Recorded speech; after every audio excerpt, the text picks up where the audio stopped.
Hello friends, बहुत बहुत स्वागत है आपका सी लैंग्वेज की सीरीज में। मैं हूं आपका दोस्त instructor Ram sir. Previous lectures के अंदर हमने सी लैंग्वेज के अंदर स्कैनअप और प्रिंटअप फंक्शन को समझा था। आज इस वीडियो लेक्चर के अंदर हम कंप्लीटली उसके जो प्रैक्टिस हैं उस प्रैक्टिस को हम यहाँ पर कवर करेंगे। तो चलिए उसके लिए सबसे पहले हम कंप्यूटर की स्क्रीन पर चलते हैं। तो अब हम अपने कंप्यूटर की स्क्रीन पे आ गए हैं और हमारी कंप्यूटर की स्क्रीन के ऊपर यहाँ पर कुछ प्रॉब्लम्स दी हुई है। उन प्रॉब्लम्स का सॉल्यूशन अब हम कवर करेंगे। तो सबसे पहले हमारा जो क्वेश्चन है वो है write a program to calculate average of 3 integers. 3 integers का हमें एवरेज कैलकुलेट करना है। कंडीशन क्या है? यूजर से इनपुट लेना है। तो यहाँ पर उसके लिए हमें सबसे पहले क्या करना पड़ेगा? VS कोड ओपन करना पड़ेगा। तो चलिए मैं यहाँ पर VS कोड ओपन कर लेता हूँ। VS कोड ओपन करने के बाद में उस फोल्डर को ओपन करना होगा जिस फोल्डर में आपको वर्क करना है। यहाँ पर मैं सी लैंग्वेज का जो फोल्डर बना रखा उसमें मैं कंप्लीटली वर्क करता हूँ। तो यहाँ पर मैं न्यू फाइल पे क्लिक करूँगा और इस फाइल का नाम लिख दूंगा मैं assign3.c। अब इसके अंदर मुझे बनाना है अपना प्रोग्राम। सबसे पहले मैं स्ट्रक्चर बना लूँगा। स्ट्रक्चर के अंदर मैं यहाँ पर stdio.h लिख के और यहाँ पर इंटमैन और कर्ली ब्रेसेस लगा के मैंने अपना स्ट्रक्चर तैयार कर लिया है। अब हमें सबसे पहले क्या करना है? सबसे पहले हमें ये देखना है कि 3 नंबर का एवरेज कैलकुलेट करने के लिए हमें क्या करना होगा। तो हमें कम से कम 3 वेरिएबल तो यहाँ पर बनाने पड़ेंगे। कौन से वेरिएबल? जिनके अंदर हम वैल्यू स्टोर करेंगे। तो वो वेरिएबल कैसे होने चाहिए? इंटीजर अगर अपन कांस्टेंट ले रहे हैं तो यहाँ पर इंट डेटा टाइप होना चाहिए। तो यहाँ पर सबसे पहले मैं ले लेता हूँ इंट के अंदर a, b, c। ये 3 वेरिएबल में यहाँ पर ले लेता हूँ। उसके बाद में जो एवरेज कैलकुलेट करेंगे तो एवरेज के लिए हमें क्या करना पड़ेगा? फ्लॉट यहाँ पर डेटा टाइप लेना पड़ेगा। तो मैं यहाँ एक डेटा टाइप ले लेता हूँ फ्लॉट avg। ये हमने 4 वेरिएबल्स यहाँ पर कंप्लीटली ले ली। अब हमें यूजर को इंस्ट्रक्शन देना है। यूजर को इंस्ट्रक्शन देने के लिए हम क्या करेंगे? प्रिंटअप फंक्शन को यूज लेंगे। तो प्रिंटअप के अंदर मैं लिखूंगा एंटर 3 नंबर्स, एंटर 3 नंबर्स। अब यूजर को ये लाइन दिखेगी वहां पर। तो यूजर इनपुट किससे देगा? कीबोर्ड से। तो कीबोर्ड से इनपुट लेने के लिए हम स्कैनअप फंक्शन को यूज लेते हैं। ये चीज मैंने थ्योरी में आपको कंप्लीटली कवर करवाई है। अगर आपने पहले थ्योरी लेक्चर कंप्लीट नहीं किया है तो पहले आप थ्योरी लेक्चर को कंप्लीट कीजिए, उसके बाद में आप प्रैक्टिकल असाइनमेंट को कंप्लीट कीजिए। तो यहां पर हमें क्या करना है? सबसे पहले %d, उसके बाद में %d, उसके बाद में %d। 3 वेरिएबल्स लेंगे। उसके लिए तीनों वेरिएबल्स मैंने यहाँ पर लिए हैं। और उसके बाद में मुझे क्या करना है? उसके बाद में मुझे कॉमा एड्रेस ऑफ a, दूसरा कॉमा एड्रेस ऑफ b, फिर तीसरा एड्रेस ऑफ c। तीनों वेरिएबल के अंदर हम वैल्यू स्टोर कर लेंगे। अब हमें क्या करना है? हमें एवरेज निकालना है। एवरेज निकालने के लिए मैं क्या करूंगा? यहाँ पर avg इक्वल जो वैल्यूज ली है उनको सबको क्या करूंगा? प्लस करूंगा और डिवाइड करूंगा किससे? 3 से। लेकिन 3 से अगर आप डिवाइड करोगे तो आप ध्यान से देखिए, अगर किसी भी वैल्यू को इंट डेटा टाइप की वैल्यू को अगर इंट डेटा टाइप से आप क्या करते हो? यहां पर डिवाइड करते हो तो जो रिजल्ट आएगा वो भी इंट के अंदर आएगा। और कुछ कंडीशंस ऐसी होती हैं, कुछ सिचुएशंस ऐसी होती है वहां पर एवरेज फ्लोट में आता है। तो हमें अब यहां पर जो 3 है उसको फ्लोट में बनाना पड़ेगा। तो 3.0 से मैं डिवाइड कर देता हूं। अब जो रिजल्ट आएगा वो फ्लोट के अंदर यहां पर आ जाएगा। प्रिंटअप फंक्शन को यूज लेता हूं और प्रिंटअप से मैं क्या करवाता हूं? यहां पर लेता हूं एवरेज इज %f, क्योंकि एवरेज किस में आएगा? फ्लोट के अंदर आएगा। तो फ्लोट के अंदर हम जब लेंगे तो उसके लिए हम f लिखेंगे। और यहां पर किस में स्टोर किया है एवरेज को? avg में। avg वेरिएबल को मैं यहां पर प्रिंट करवा लूंगा और उसके बाद में मैं लिख दूंगा रिटर्न 0। इतना काम होने के बाद में अब मुझे ओपन करना है अपना टर्मिनल। तो चलो मैं अपना टर्मिनल यहां से ओपन कर लेता हूं। और टर्मिनल ओपन करने के बाद में हमें इसको कंपाइल करना है फाइल को। तो कंपाइल करने के लिए मैं कमांड देता हूं gcc-std C11-o। उसके बाद में फाइल का नाम है ASSIGN assign3। उसके बाद में फिर से फाइल का नाम ASSIGN assign3.c। एंटर दूंगा। ये मेरा फाइल जो है वो कंपाइल हो गई। कंपाइल होते ही आप यहाँ पर देखिए assign3.exe नाम का एक एग्जीक्यूटेबल फाइल बन गई है। अब हमें इस फाइल को रन करना है, तो रन करने के लिए हमें क्या करना है, यहाँ पर फाइल का नाम लिखेंगे // फाइल का नाम क्या है, ASSIGN assign3। जैसे मैं एंटर दूंगा यहाँ पर 3 नंबर मांग रहा है, चलो 3 नंबर देते हैं। पहला नंबर मैंने एंटर कर दिया, दूसरा नंबर एंटर कर दिया और तीसरा नंबर। जैसे ही तीसरा नंबर एंटर किया तो यहाँ पर आ रहा है एवरेज इज, और उसके बाद में यहाँ पर नंबर आ गया और ये हमारा कंप्लीटली क्या हुआ, 3 नंबर का एवरेज निकालने का कंप्लीटली प्रोग्राम क्रिएट हो गया और सक्सेसफुली ये प्रोग्राम रन भी हो गया। नेक्स्ट क्वेश्चन देखते हैं, नेक्स्ट प्रॉब्लम्स हमारी क्या है। नेक्स्ट हमारे पास में है write a program to calculate simple interest. Simple interest हमें कैलकुलेट करना है, तो चलिए वापस हम चलते हैं अपने VS कोड के ऊपर। सिंपल इंटरेस्ट कैलकुलेट करने के लिए सबसे पहले मैं एक काम कर देता हूं, इसको पूरे को कमेंट में डाल देता हूं। क्वेश्चन 1 था और अब सेकंड क्वेश्चन है, क्वेश्चन नंबर 2। इसको हम करते हैं सिंपल इंटरेस्ट के लिए। तो सिंपल इंटरेस्ट के लिए यहां पर क्या करना पड़ेगा, इंट मेन लगा के आप कंप्लीटली मैं वर्क करूंगा। मैं एक ही फाइल के अंदर कंप्लीटली असाइनमेंट्स क्रिएट कर रहा हूं, आप चाहो तो अलग अलग फाइल्स के अंदर भी क्रिएट कर सकते हो।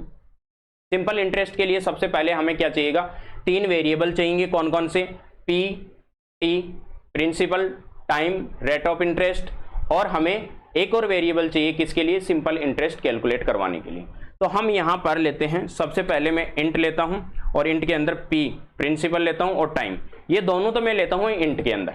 फिर मैं रेट ऑफ इंटरेस्ट लेता हूं फ्लॉट के अंदर, रेट ऑफ इंटरेस्ट यहां पर फ्लॉट के अंदर आ जाएगी R, और ऐसा ही सिंपल इंटरेस्ट को भी मैं यहां पर क्या करता हूं, फ्लॉट में लेता हूं, क्योंकि सिंपल इंटरेस्ट जब आप कैलकुलेट करोगे तो उसकी वैल्यू भी हमेशा फ्लॉट में आएगी।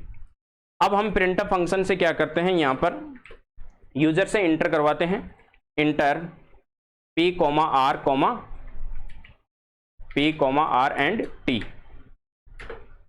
यूजर को ये इंस्ट्रक्शन दिखेगा, यूजर इंटर करेगा तो हम इंटर जो करेगा वो कीबोर्ड से स्कैनअप से लेंगे, तो स्कैनअप फंक्शन को यहाँ यूज करेंगे। सबसे पहली चीज जो हमारा पहला वेरिएबल P वो कैसा है, यहाँ पर प्रिंसिपल हम इंट में लिए हैं तो प्रिंसिपल को $d कर देते हैं। फिर दूसरा जो वेरिएबल लिया है हमने वो किसके अंदर लिया है, दूसरा वेरिएबल लिया है यहाँ पर F फ्लॉट के अंदर, किसको, R को, तो मैं $f कर देता हूं। तीसरा हमारे पास में जो टाइम लेंगे उसको भी हमने किस में लिया है, इंट में, तो उसको भी हम क्या करेंगे, $d कर देंगे। तीनों करने के बाद में कॉमा लगाएंगे, address of P, address of R, address of T। ये स्टोर हो गया है हमारे पास में। उसके बाद में हम क्या करेंगे, यहां पर कैलकुलेट करेंगे सिंपल इंटरेस्ट को, तो SI is equal P multiply R multiply T, ये तीनों क्या होंगे, यहां पर मल्टीप्लाई हो जाएंगे और डिवाइडेड 100, ये डिवाइडेड कर देंगे 100 से। और अब उसके बाद में हम क्या करेंगे, यहां पर प्रिंट करवा देंगे प्रिंटअप फंक्शन से।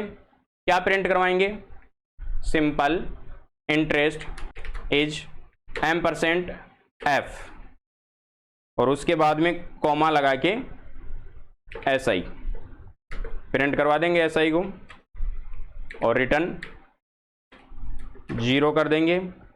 और अब सेव करके इस फाइल को इधर चल के कंपाइल करवाएंगे। कंपाइल करवाने के बाद में आपको क्या करना है, यहां पर इसको रन करवाना है। अब यहां पर P की वैल्यू, R की वैल्यू और T की वैल्यू लेनी है, तो सबसे पहले P की वैल्यू देते हैं और उसके बाद में R की वैल्यू देते हैं, और उसके बाद में हम यहां पर टाइम देते हैं 3 इयर्स का। तो सिंपल इंटरेस्ट यहां पर आ गया आपके पास में वैल्यू। आप चाहो तो इसको 2f भी दे सकते हो, यहां पर क्या कर सकते हो, 2f, पहले भी बताया था मैंने .2f का, यानी पॉइंट के बाद में 2 वैल्यूज तक काउंट करना चाहते हो तो उसके लिए यहां पर दे सकते हो। तो ये कंप्लीटली हमारा सिंपल इंटरेस्ट हो गया है यहाँ पर। नेक्स्ट प्रॉब्लम देखते हैं क्या है, write a program to calculate volume of a cuboid. Volume of a cuboid. तो चलो उसके लिए भी हम कंप्यूटर की स्क्रीन पे वापस चलते हैं। वॉल्यूम ऑफ क्यूबॉइड के लिए हमें क्या क्या चाहिएगा, तो उसके लिए सबसे पहले तो हम इसको कमेंट में डाल देते हैं क्वेश्चन को, और अब हम लगाते हैं क्वेश्चन नंबर 3, इंट मैन। और यहां पर सबसे पहले हमें लेंथ चाहिएगी, ब्रीथ चाहिएगी और हाइट चाहिएगी क्यूबॉइड की। तो उसके लिए हम लेते हैं int L comma B comma H comma, और हम वॉल्यूम भी निकालेंगे तो यहां पर वी और ले लेते हैं। सभी इंट में निकालेंगे। अगर इंट में डेटा ले रहे तो इंट के अंदर आ जाएगी, मल्टीप्लाई करोगे तो भी वैल्यूज इंट में आएगी, इंट को मल्टीप्लाई करते हैं। तो अब हम बात करते हैं यहाँ पर सबसे पहले प्रिंटफ फंक्शन लेते हैं, और प्रिंटफ फंक्शन में हमें क्या लिखना पड़ेगा, enter length comma breadth and height.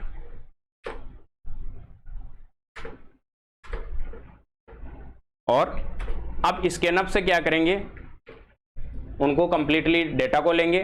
तो अब स्कैनअप के अंदर सारी वैल्यूज इंटीजर में है, तो इंट डेटा टाइप में लिया है, तो यहां पर %d